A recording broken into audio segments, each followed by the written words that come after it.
choose. You don't wake up every single day feeling like you're in that euphoric state of the falling in love, but that's why you have to choose.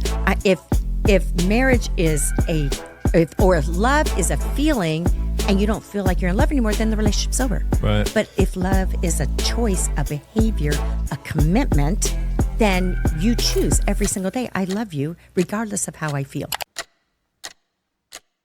Wherever you guys are watching this show, I would truly appreciate it if you follow or subscribe. It helps a lot with the algorithm. It helps us get bigger and better guests, and it helps us grow the team. Truly means a lot. Thank you guys for supporting, and here's the episode. All right, guys, Daniele Hage here today, talking about dating and relationships. Thanks for coming on. Thank you for having me. It's an honor. Absolutely. What drove you down this path? Some rough relationships in the past? You know, honestly, I don't have any bad horror stories. I really don't. We have been married. My husband and I have been married. We're going on 44 years. Damn. And I have to say, it's, you know, I know everybody says marriage is so hard, but I think when you get with the right person, it's not that hard. And I just think we have staying power. Nice. And I've always been very interested in marriage and family. And I come from a divorced home. And when I got married way young and not planning to, but he wouldn't take no for an answer. So I was 19. He was 22. That is very young. I know, very young.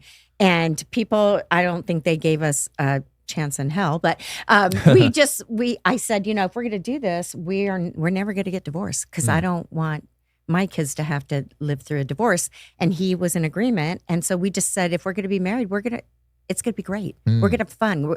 We're happy people. We like to have fun.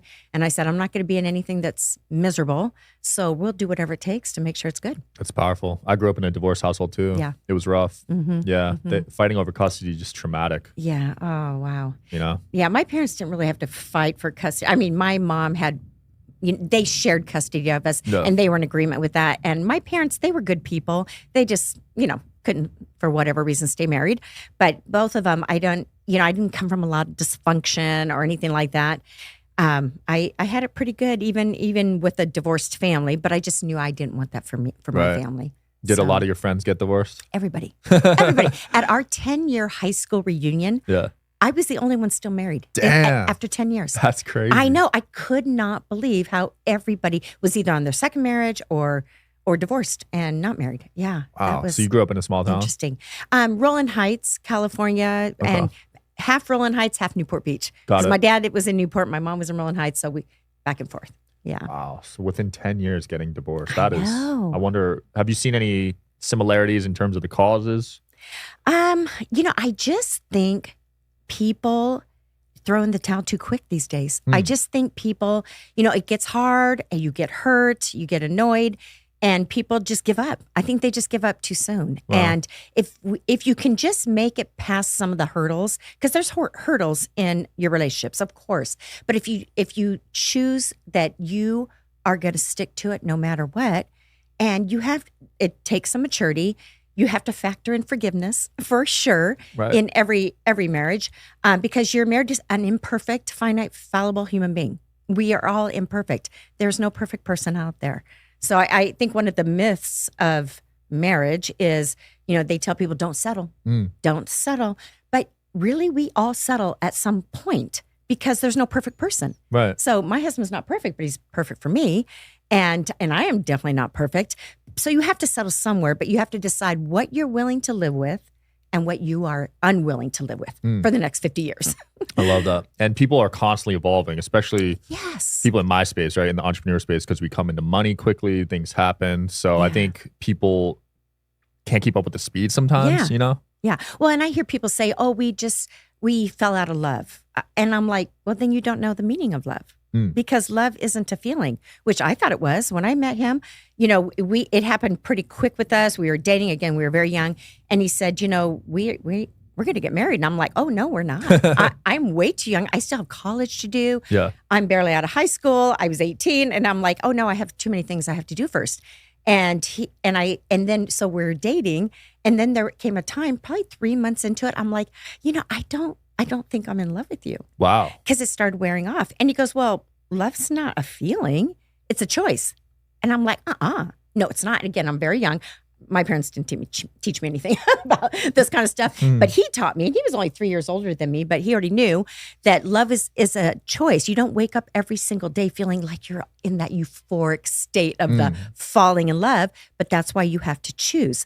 If marriage is if love is a feeling and you don't feel like you're in love anymore, then the relationship's over. Right. But if love is a choice, a behavior, a commitment, then you choose every single day. I love you regardless of how I feel. Can't be led by our feelings. Feelings come and go.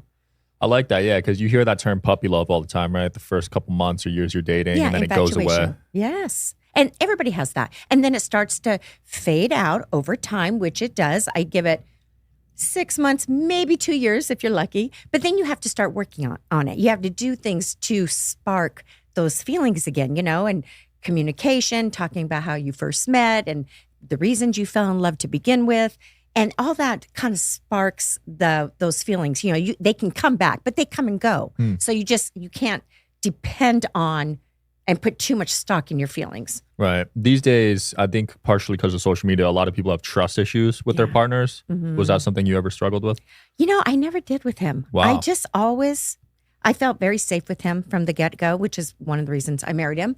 And I always felt like he was a trustworthy man. I never worried about that too much. I mean, there were times when, we started out with nothing. I mean, he wanted to be a pastor, at a very young age. In fact, when we met, he told me, you're really nice. You're a likable girl, but I don't want anything to do with you because I'm going to be in the ministry and I don't need any distractions and you're a distraction. Wow. And I was like, are you interested in coming on the Digital Social Hour podcast as a guest? We'll click the application link below in the description of this video. We are always looking for cool stories, cool entrepreneurs to talk to about business and life. Click the application link below, and here's the episode, guys. Well, that's kind of cocky of you. Like, I didn't even say I liked you. Like, I wasn't even attracted to you. Why are you having this conversation? And then, needless to say, 18 months later, we were married. That's hilarious. But he was very focused and very confident about where he was headed, which again is the very thing that attracted me to him, because a man with a plan is always very attractive. And he knew where he was headed. And I just felt we had a lot of good people around us. I think that's another key. Right. There were older people than us that he looked up to. And I always tell young girls this: don't ever marry a man that doesn't have other men in his life that can hold him accountable, or that he's willing to be accountable to, that he looks up to, that he respects. It could be a dad, it could be a pastor, it could be your boss, a business associate, a good friend, but somebody where he is willing to answer to. He has a higher authority. And because those men will be a woman's advocate. And so when he and I, again, we were very young, and whenever we would come to a standstill where we did not agree on something, I would say, hey, let's take it to one of your mentors. And if I'm wrong, I'll stand down. Wow. But if you're wrong, you need to stand down. And so that was always our agreement. We always had those kind of people that could speak into our lives, which I just think is a great protection for you, for a young couple, for the marriage in itself. That's some of the best advice I've ever heard, because most people don't have a conflict resolution person they can go to. They just keep the argument, and it lasts for years sometimes. Right. So that's major. Yeah. And that's not good. That's not healthy. You need to resolve the conflict and a lot of times, like there have been times where he and I don't agree on things. And I would always say to him, okay, I don't trust you right now with this decision. I'm not in agreement with it, but I trust the God in you. And I know that you have a higher authority in that way. So I'm going to go with this. I'm going to defer to you. I'm going to submit to you. But I just want you to know. And whenever I would say that, it's like that put so much weight on him. He'd go, okay, no, wait. Let's revisit that. Now tell me again why you're not in agreement. Because that's a lot of pressure to put on somebody, because I'd be like, I don't know about this. But there were times, and yes, there were times where maybe he didn't make the right decision. And I've had other people say, well, did you just say, I told you so, I told you so? And I said, I would never do that. I said, I respect him. He made the best decision that he had at that time with the information he had at the time. And we all make mistakes. And so I would never hold that against him. I didn't have a better way. I just wasn't sure about his way. Yeah. But no, I respect him. And not everybody gets it right every time. And that's okay. I love it. Any friends or family members of his that didn't like you? All of them. All of them? Wow. His family was not into me. Well, they didn't like him much either, but, but they didn't like the girl he brought home either. They thought I was fast and they didn't know me. I think they looked at me and went, I don't know. Gold digger. Like, yes, like he's only into you for your appearance. And then after we got married and I started having babies, of course, we weren't going to have children for at least 5 years because we were young. Mm-hmm. And I got pregnant 4 months into it. Damn. And that kind of threw us for a loop. But then my maternal side, my domestic side, which really was very much in me, for sure kicked in. And his mom and his sister and his dad started going, wow, like she's such a good mom. And she's not what we thought she was. And I just think it's funny. It's like, that's the part that he fell in love with me, but they didn't know that side of me. But then after we got married, they were fine. They accepted me. Yeah, I feel like that's a common issue, and it's a tough one because you're not going to cut off your own family, but you love the person. So it's kind of like a game you got to play, right? And that has to be a boundary. Like my family wasn't crazy about him either. Oh, yeah? And because he came in, he was young, he was cocky, he was outspoken. And my family, it was more like, you just brush things beneath the carpet. Like brush, like if there was a conflict, you didn't really talk about it, but he would not let things go. He was head on. He was head on. And I think everybody was just taken back by it. Right. But I loved that about him. I loved it that he was so confrontive and he wouldn't just let things go or ignore things. And so it took them some time to warm up to him also. But I think, when you get married, you start your own family and you have to have good boundaries where our marriage, our relationship is top priority and everybody else comes second. My parents, my siblings, his parents, his siblings, that all comes second. Our marriage is first. Yeah. And then when it comes to boundaries and secrets, specifically secrets like telling people stuff, do you believe you should have secrets from your partner? No.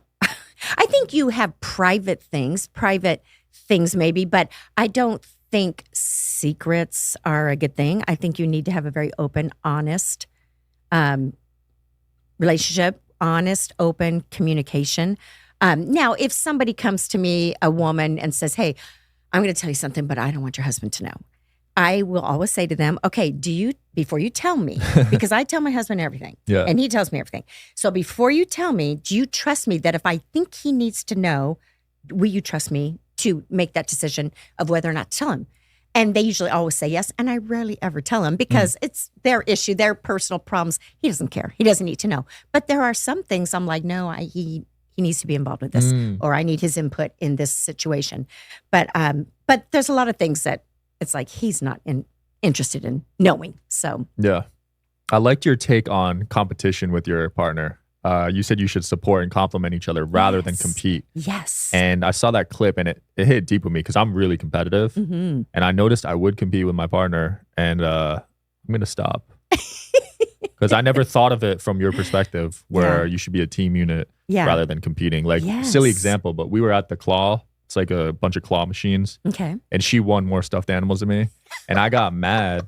Oh my God. And I'm like, wait, we're taking these home. Like, you care about these stuffed animals. I should be happy. So just little stuff like that, That's hilarious. And I wish that's all the competition was between partners because that's kind of cute. But there's friendly competition. You're playing games or, that's fun, but I think when I'm talking about competition, like men are very competitive and women, because women have become so masculine over the years since the feminist movement came into play, women think that they can be as good as a man, do everything a man can do, if not better. That's kind of that feminist movement thing, which I totally am against, by the way. Wow, you're against it? Oh, yes. Oh, absolutely. I think the feminist movement is one of the biggest reasons for the marriage rate, the divorce rate these days. Yes, because women have become so masculine. They have, so the feminist movement is awesome for equal rights. I'm all about women empowerment, okay? Yeah. If women have aspirations to be medical doctors or, run their own business, that's awesome. I think that's great. I don't think women should be held back. But that masculine energy, and it takes a lot of masculine energy to be that person, you need to leave that at the office and become a feminine energy person when you get home or if you want a romantic relationship. Because a masculine man being competitive, testosterone makes you competitive. Yep. doesn't want to compete against his wife, another masculine man in a relationship. He needs to be the man and she needs to be the feminine energy. Those two, they're like magnets. But two masculine energy people in one relationship are going to repel one another. They're not. So fun competition is great. You're playing cards, that's funny, cute. But if a woman is saying, well, I can make as much money as you, I'm going to make more than you, and a man feels threatened by that, that's going to cause problems. It will. They've done studies on women with high income, and they have a higher divorce rate, actually. Yeah, absolutely. And I think because if a woman gets in her masculine energy, a lot of times she'll be disrespectful to her husband, especially if she's competing with him. And men don't do well with disrespect. There's surveys that say that 80% of men say they would rather be alone and unloved than to be disrespected. Damn. Respect is a major issue for men. Yeah, I could see that. Yeah. I'm on that side. Yeah. So that's going to cause problems. If she's disrespecting you in the home, in your romantic relationship, you're going to be ticked, because you're feeling disrespected. And see, the feminist movement has taken it so far over the years it's not just equal rights anymore. Now it's men are being diminished and devalued and demoralized. What do we need men for? We don't need men. We can buy our own cars and we can vote. We can make our own money, run our own businesses. We can even have babies without men. We just go to the neighborhood sperm bank. We don't even need men for anything. And that makes men feel awful, And if a man, when in a dating relationship, if a man doesn't feel he has anything to contribute to that woman's life, he's got to move on down the road. Right. Like a man wants to be needed because it's what makes him feel like a man. Men want to be a woman's hero. I agree. I definitely like to have that drive and that sense of purpose, right? Providing. Yeah. What do you think of this red pill movement on social media, just having sex with as many girls as possible? I think that there's going to be a sad ending to that. A sad ending for that person, because life isn't just about having sex. Relationships aren't just about having sex. And for women, they say the more men that women give their bodies to, the less and less they're going to have good self-esteem. Okay. Because women take a big hit to their self-esteem when it comes to sex. Really? And I don't think that's how women were built, to just run around, sleep with everybody like men. There's, again, because of that testosterone, okay, men don't really bond over sex, but women do because we're emotional beings. So for us, women get emotionally attached. Now, I'll hear single women say, oh, no, I don't. I don't believe them. I don't believe them. I think when you wake up that next morning, you had sex on the first date, you hardly know him. You wake up the next morning, he's like, okay, bye, out, never calls you again. Women, they start relationships. They're like, what? He didn't call me back, but I thought if I gave my body to him, he'd fall in love with me. No, men don't bond through sex.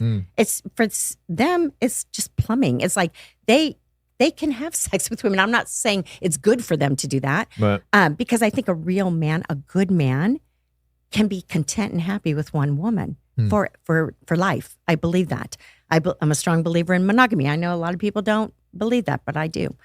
So, and I think that's what it's going to take to keep a marriage together. Relationship going. I believe in monogamy too. But there is that belief that as men, we're biologically programmed to reproduce, and that's why they encourage it. But absolutely. But guess what? Men are not animals. Yes, you are. That's in your genetics. But you also, there's a thing called self-control, and you are able to override your genetics with a mindset of I'm going to use self-control. I don't have to have sleep with everything that wears a skirt that walks by me. Yeah. I mean, these days, open relationships, friends with benefits, that's all common, but they never work out. They never work out. I know a few different couples. Someone asked me one time, they said, what do you think about these open marriages and bringing a third person into your bedroom? And I said, everybody that I know, every person I know, and I don't know a lot, but there's some, they say it's a slippery slope. Yeah. They say, once you open that door, it's not going to end well. And these were people that were married, had the husband and wife were both in agreement, bringing someone else into their bedroom, but it didn't work out well for them. And then there's things like, well, I don't know. I won't get into that. No, now I want to know. No, this one couple, these are the kinds of things you got to think about. If you're going to go down that path, one couple, they're a very wealthy couple, and I don't know, guess they just got bored with each other. They have small children. they invite another couple. So they're swinging. Oh, Okay, yeah, these yeah. two couples. That other couple was younger than them, didn't have the kind of money they had. They actually blackmailed them. What? The younger couple blackmailed the older couple that had all the money, and because they wanted to get money out of them. And so they went through so much hell. I mean, and that one was one of the ones said that is a slippery slope. Yeah. And her and her husband ended up divorced. Everybody I know that's ever done that has ended up divorced. Yeah. Everything's filmed these days, so yeah. it's not worth it. Right. Yes. It's hard to get away with things with all the new devices that we have, right? I don't film anymore. I mean, I used to want to film stuff, but it's not even worth it. Yeah. Because stuff gets leaked. They can get into it. Yeah. Yeah, it's not worth crazy. it. What about distance, long distance? You think those are possible? Long distance relationships? Yeah. Well, it depends on how long you're long distance. I mean, when do you see each other? Do you see each other once a month? I think it just depends on the couple and how far apart you are and when you come together. I mean, you got to come together at some point. Right. So I don't know. I've never seen them work. Yeah. You know? I mean, I think it might work in the beginning, and especially now with the dating apps, someone lives in another state. Yeah. And so for a while, it's long distance. And then if you decide this is the person, one of them moves toward the other one, right? They move and get closer to them so they can have a relationship. But I think if it's long distance forever, I don't know how that works. How do you feel about the apps? Do you have kids? I do. Do you recommend them hopping on those dating apps? Well, my kids are all married now. They're 3 grown adult children. And none of them were ever on a dating app. And the last one to get married, who wasn't married till she was 34, people were always wanting to sign her up for The Bachelor and saying, you got to date online. And she always said, I just want it to happen organically. I'm not into it. And it did happen for her organically. Wow. And she's perfectly happy with that. But I think a lot of people meet online these days. And I know lots of people that it worked. They met them online. They're married. They're happy. And so I think it's a way to meet people. Yeah. I met my fiance on Tinder. You did? Yeah. Oh, wow. I think it's a new era. Okay. Yeah, it is. I think there's a balance though, right? Because some people are socially awkward in person. Yeah. So you can't just rely on that. Yeah. You still need some social skills too. Well, and the other thing with online dating is I have women that tell me, oh, there's not much out there. And, they're always swiping, I'm not attracted. And I always say, so you're only looking at their physical appearance. How do you know you're not attracted to them? Because it's the inside of a person, their soul, that makes them who they are. I mean, if I looked at my husband when we first met, I met him, I shook his hand, and I turned around and walked away. There was no attraction. But then I got to know him and we started talking and we were just friends. And all of a sudden he became better looking to me because now there was this emotional attraction. Right. And he just got cuter and cuter. And I fell head over heels in love. But had I met him online, I would have swiped right past him. He wasn't my type. Damn. Yeah. So I always tell people, don't just think because you're not physically attracted that there's not more. You got to get to know that person. I agree. Before People you know. place a lot of importance on physical attractiveness. And then how about you meet someone and they're so hot. They're the best looking person you ever met. You get to know them and they suck. They suck. Because guess what? If they suck, all of a sudden they're not going to look that hot to you anymore. Yeah. Right? If you have a bad personality or you're not a nice person, suddenly that takes away from your appearance. That happens with a lot of hot girls, I heard, actually, because they're just so yeah. used to getting everything Yeah. in LA. Yeah, because they're entitled because of their looks. Yeah. And here's the thing, looks fade. Then what do you do? Especially for women. Yeah. Women peak, right? Like 30s. And then what? And then what? Yeah. So you don't have a man that's committed to you emotionally because, your looks are going to fade. So are his, but so are yours. And if he's not emotionally committed, he's moving on. So you want a man, for women, they need a man that is in love with who they are, their heart, their soul, their character. Right. Do you believe men and women love differently? Yes. I would say they love differently. How so? Gosh. Women are more emotional, right? For sure, more emotional. I think women need to be in love with a man. They need, number one thing they need is to feel safe. Mm-hmm. I never hear men say, I need to feel safe to be in love, right? But for a woman, she needs to feel safe. And what makes her feel safe? When she feels connected. Mm-hmm. What makes her feel connected? When she feels heard. What makes her feel heard? When you actually listen. And then you don't try to invalidate her feelings because women are emotional. So they got a lot of feelings. Yep. And for them, their feelings, they put a lot of weight into their feelings. It's like another organ in their body. Men don't pay that much attention to their feelings, their own feelings. They're into what they value, what they think about things. But women, it's all about how they feel about something. So for a woman to fall in love with a man, she needs to feel safe, connected, and heard. And if she doesn't feel heard, like that couple that you just interviewed, we were talking in the back room, and they were saying she left him because she didn't feel heard. She felt invisible. And all of a sudden he realized, oh my gosh. And I don't know how they patched it up. I didn't have enough conversation with them. But that's huge for women. So people, men and women communicate differently. They listen differently. They're motivated differently. We're so completely opposite. So I think the better we understand the opposite sex, how a man functions, how he was designed, how women function, that will help you to love them. Yeah. Yes. Yeah, that was an interesting couple because he's bringing in millions of dollars and it doesn't matter because he wasn't listening to her at the house. Right. They're living in a huge mansion and I think she moved out the day they moved in. What? Is that right? Oh my goodness. And it's nuts. Like, have you seen with your clients income levels affect the relationship at all? Seen with my clients? Yeah. Income levels? I would say, I think it just depends. I think it depends on the people. If you started out with nothing and all of a sudden you're making millions, that could definitely have an effect on the relationship. I saw a change in my relationship with my husband because we started out with nothing. Okay. I fell in love with him because of who he was, not because of how much money he had. And that's another thing I would always tell people, don't marry for money because money comes and goes. You can have tons of money and the next day have nothing, because the way our economy is, and it happened to us. Happens to everyone. It does. And so we started out with nothing. And then over the years, little by little, pretty soon, he started being asked to travel and speak, and he spoke all over the world. And he started making a lot of money. He's a very motivational, very gifted speaker. And all of a sudden, wasn't all of a sudden, but I'm saying 15, 20 years into marriage, we started making a ton of money. I think that there was a little bit of how we spend money that probably would be the point of contention. The things that he valued compared to the things I valued. I value experiences. He values more monetary things. Right. So we would have arguments about that, about how we're going to spend money. But we always worked it out, So I don't know. I think it just depends on the couple. And then we lost it all. We had money for years. And then in 2008, we owned Real 3 estate homes. crash, We lost all 3 of our homes. I mean, we lost a lot. That took a big toll on our relationship for sure.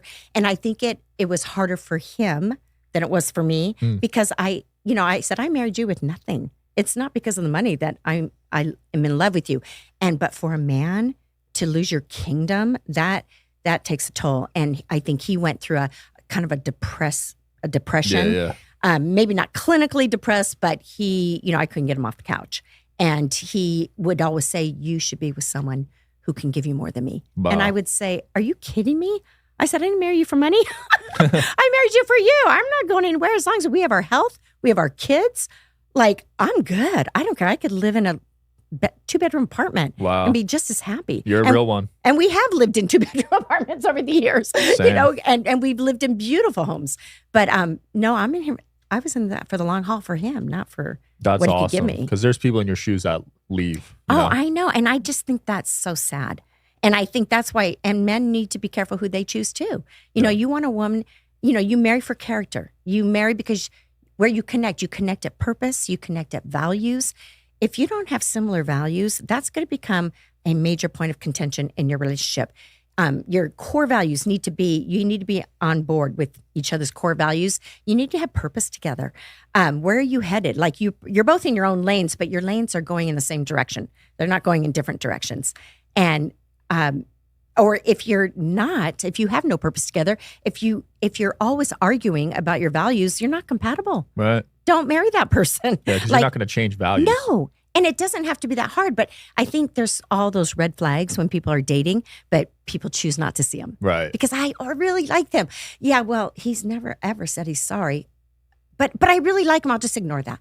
Oh, but he's kind of selfish in that way. But, I'm just going to ignore that because, he'll change. Or she'll change. Usually it's the women that are wanting the men to change. Men usually marry a woman, never want her to change.